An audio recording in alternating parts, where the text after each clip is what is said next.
must believe me, Mother. She's not really a bad girl. You don't call a girl bad who is disobedient, rebellious, and disorderly? I insist she is, Sister Vitalis. Those faults alone don't mean bad nature. She needs understanding. She needs discipline, of course, but she needs understanding first. I've watched her for a long time. She seems unhappy, seems hurt, bewildered. I'm sure that something is worrying her, and that, perhaps, is why she unconsciously gives us trouble. She's being rebellious because she's bitter about something, but I assure you that she doesn't mean any harm, Mother. You defend her exceedingly well, Sister Vitalis. It's because I understand her, Mother. If we could only give her a chance to explain, I'm sure she would change for the better. But after last night's incident, there can be no chance for her now. You know what we've decided. I know she can explain last night's incident, Mother. How does she propose to explain it? By lying shamelessly, I suppose? Do you think that I shall forgive her this time after she was caught talking with that servant last night? She knows it's against the rules to talk to the manservant. She knows it very well. But no, she chooses to disobey deliberately because she feels like doing so.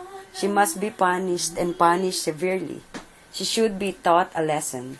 Otherwise, the other girls will follow her example, and we might as well close the school. She's guilty of disorderly conduct and she must be punished. She's different from other girls. We should help her. She suffers much, I can see, but she's very reserved. She doesn't talk much. Yes, indeed, she is different. So different that she's the worst girl in the school. But surely, Mother, expulsion is too drastic a punishment. She should have been expelled long ago, but for your own repeated pleadings, sister. Besides, you remember last month, when Elsa was caught with several love letters under her pillow? From whom? Ah, yes, from that basketball player in the boys' school next door. She was expelled. Why should Yolanda be the exception? Precedents are always dangerous. It's true, but in this case... Sister, you're a very soft heart. It's not always good. Harden that heart, sister, harden it. And don't worry, I've called Yolanda to my office to explain. Come in. Take a seat, Yolanda. You wanted to see me, Mother? Yes, of course. Do you think I called you that you may stare at the ceiling? Just be patient till I finish this. Well, Yolanda, I'm surprised at your poor conduct lately. That's why I called you to my office. For the past month and a half, I've been receiving nothing but bad reports from the sisters. Poor scholarship, rebellion, disobedience, disorderly conduct, quarrels with your classmates, all sorts of complaints. You were never like this before, Yolanda. Since you came here to study 5 years ago, you've always behaved well. Rather gloomy, it's true, but quiet and studious. Never gave us trouble, except occasionally, of course. Last year, you were just as good as the previous years. No. Now that I come to think of it, I began noticing that you acted strangely. In October, I think it was. No, I remember now. Just after your arrival from the Christmas vacation. At this school year, it's only August now. Your conduct has become disgraceful. Oh no, Mother. Let me finish, my child. Sister Teresa left an hour ago, informing me of your refusal to take your lunch this morning. You didn't like the fried chicken, she said. And Sister Gertrudis told me last night that you also refused to play in the games yesterday and the day before. It is for your own physical welfare that you've obliged to take part in some games daily. Your remarks for this month and last July were particularly poor, especially in mathematics and history. And this morning you came too late for Mass. As a matter of fact, it was a little after the first Gospel. And you didn't look very tidy either. And these books were found under your pillow. Sadie McKee by Viña del Mar, and this other one, Practical Psychology. Are these books references for your class in English literature? I ask Yolanda, are they? No, Mother. What can be the matter with you then, Yolanda? I don't know, Mother. I don't know. I don't even know why I do this and why I do that. I just feel sometimes something inside me. I can't explain it. It just drives me to do things beyond my control. My dear child, don't tell me that. That is your sole excuse for doing all the things you've done. There's nothing we can't control if we really want to. And with the grace of God, nothing's impossible. Don't tell me that you can't help being rebellious and disobedient. It isn't that, Mother. You don't understand. I see. Now I don't understand. I suppose you're going to give me lessons on how to handle the school next. How can I explain? Your conduct last night. Yes, that's why I called you.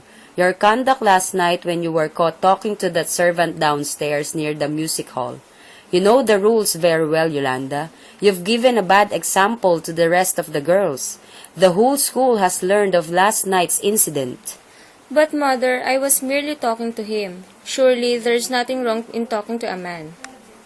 Insolent. Of course there's nothing wrong. No, nothing wrong. How about this? A letter addressed to him by you. It was found by Sister Assumption. You must have dropped it in the corridor near the chapel. Well, what have you got to say to this? Well, you're silent. Therefore, you're guilty. Elsa was caught with several love letters under her pillow last night. That's strictly prohibited here, under penalty of expulsion, and Elsa was expelled. You're just as guilty as she was. Therefore, you must be... No, Mother, not that. Please, anything but expulsion. Sit down, Yolanda. Calm yourself, and don't scream at me like that. Sit down, I said. How old are you, Yolanda? I'll be 16 in a few days, Mother. At your age, you should be more sensitive. How can I make you understand, Mother, that I'm not bad? I just can't explain what's wrong with me. It was only during this past summer vacation that I noticed a change in me. I don't even know what the change is. Probably your health is poor. Do you sleep well? It isn't my health, Mother. Only people in bad health are moody and sad-looking, just like you. I can't explain it clearly, but at times I feel restless, I feel discouraged, and at other times gay and carefree. But hardly anything cheers me up and gives me pleasure. I find that the friends I had now bore me, that the books I used to read have become dull and insipid, that the things I used to take great pleasure in are now uninteresting. I don't understand it, Mother. Is that how you explain your poor behavior during the last month? No, Mother, no. Please try to understand. I am trying to understand, Yolanda. Can I help it if I seem unhappy or if I act as I do? Try to be cheerful then. Try to smile. Try to see the sunny side of life. Stop dwelling on morbid things like psychology, for instance. It isn't anything like that, Mother. You should pray more. But I do. It helps me little. What then can be the cause? I don't know, Mother. It must be the books you read then. Why do you read such books as Sadie McKee and psychology? They're more dangerous than profitable to a young girl like you. What does a girl like you want to read books on psychology for? Because I want to read something better than the dull books in our school library. So, dull books in our library. So you think our books aren't good enough for you. If you didn't read those kinds of books, you wouldn't be so rebellious and stubborn. There's nothing wrong with you except that you're by nature that way. You disobey because it's your nature to be disobedient. You quarrel with the girls because you want to hurt them. You refuse to play in the games because you think it's indignified. You talk to the servants because you have no sense of moral conduct. It isn't true, Mother. No. Come in. Oh, so he has arrived. Is he waiting at the porteria? Yes, Mother. Sister Vitalis, please watch Yolanda for a few minutes while I see him. I'll be back soon. Your father is here, Yolanda. My father? What is he doing here, sister? I'm sorry to tell you, but Mother Superior telegraphed your father early this morning to come here and take you back with him to the province. Take me? To the province? No, it can't be true, sister. I've done nothing wrong. My father, he'll punish me. Calm yourself, my child. He hasn't taken you yet. Probably he never will. But I'm afraid to see my father. Come, Yolanda. Do not talk nonsense. Why should you be afraid to see your father? Tell me, Yolanda, why are you giving us so much worry and trouble? Why did you talk to the young servant and why did you write him letters and notes? Sister, you must believe me. Only you and he understand me here. I'm not bad. Really, I'm not. I know you're not, Yolanda. I've been unhappy for so long that my eyes never seem to get dry. Mother Superior doesn't like me in the least. You mustn't say that, Yolanda. But she doesn't. It is true. Tell me, what is troubling you? At home, I'm unhappy. Since my mother died 2 years ago, I've been wretched at home and here. My father is unkind to me. You mustn't talk that way about your father. But it is true, sister. He scolds me for the most trivial thing. He thought I was lazy while I was at home during this last summer vacation. He nagged me, kept finding fault with me constantly. Stop daydreaming and reading books. These words kept ringing in my ears. That is why I'm afraid to go back to the province. And when Mother Superior tells me of the things I've done here, he'll make my life miserable and I'll be lonely there. Oh, He probably doesn't understand you, my child. I know. Neither does Mother Superior. But why? Why? We all have our own crosses to bear. You must bear yours, as I bear mine, without a word of complaint. That isn't always possible, sister, and the cross is so heavy sometimes. No heavier than others people's crosses. Yolanda, but you're young. When you're old, tell me again, why did you write to the servant? It was improper, you know that. The truth, sister. Yes, the truth. Because I needed affection, because I needed love. You're the only ones who've been kind to me here. You, sister, and he. Only he and you. He understood me. He never laughed at me. And he liked me. I'm not ashamed to say it, sister. Yes, he loved me. But believe me, we did nothing wrong. As God is my witness, we did nothing wrong.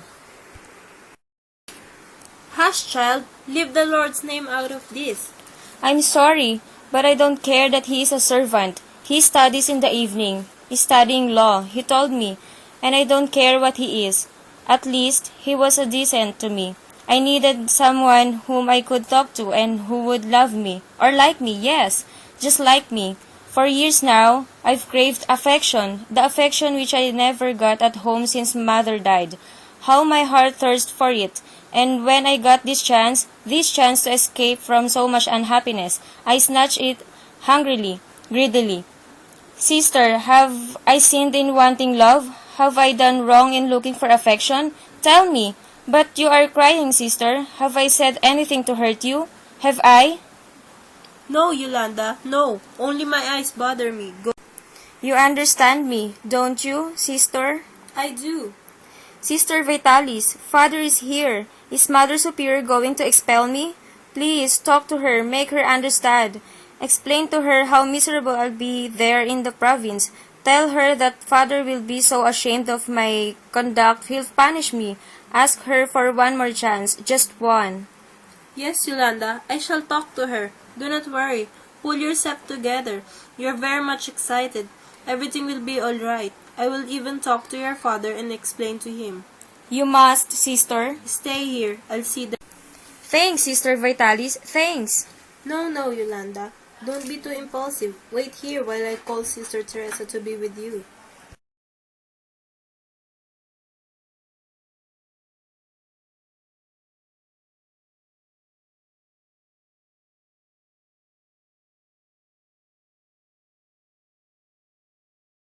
Yolanda, what are you doing?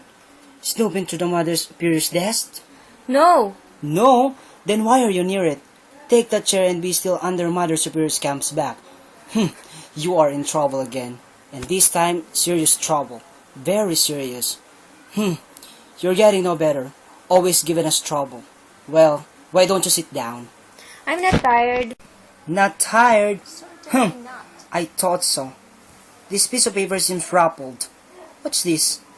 I can read without any glasses. Did you open this, Yolanda? Certainly not. Ave Maria Purissima, you dare answer me in such high tones. Why can't you all leave me alone? Virgen del Rosario, such insolence. I shall report your behavior to Mother Superior. Just you wait, young lady. And this time, I won't be melted by your sad-looking eyes and air of complete innocence. Sister Teresa, please let it pass. I won't do it again. I promise. That's what you always say when I catch you. And then the worst thing is that moment may back is turned. But not this time, young lady. Not this time. Sister Teresa, please don't. Oh no, not this time, young lady. Not this time. If I didn't report you, I wouldn't be fulfilling my duty. You've been always so kind to me, sister. Just this time. I promise. No. I shall see that you get punished. Oh yes, you will be punished.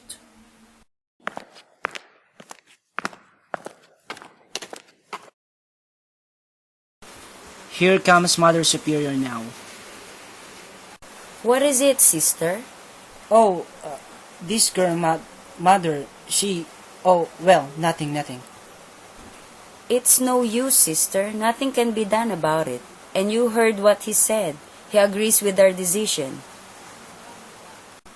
Well, Yolanda, after due deliberation, I've come to the decision that you must be expelled from school.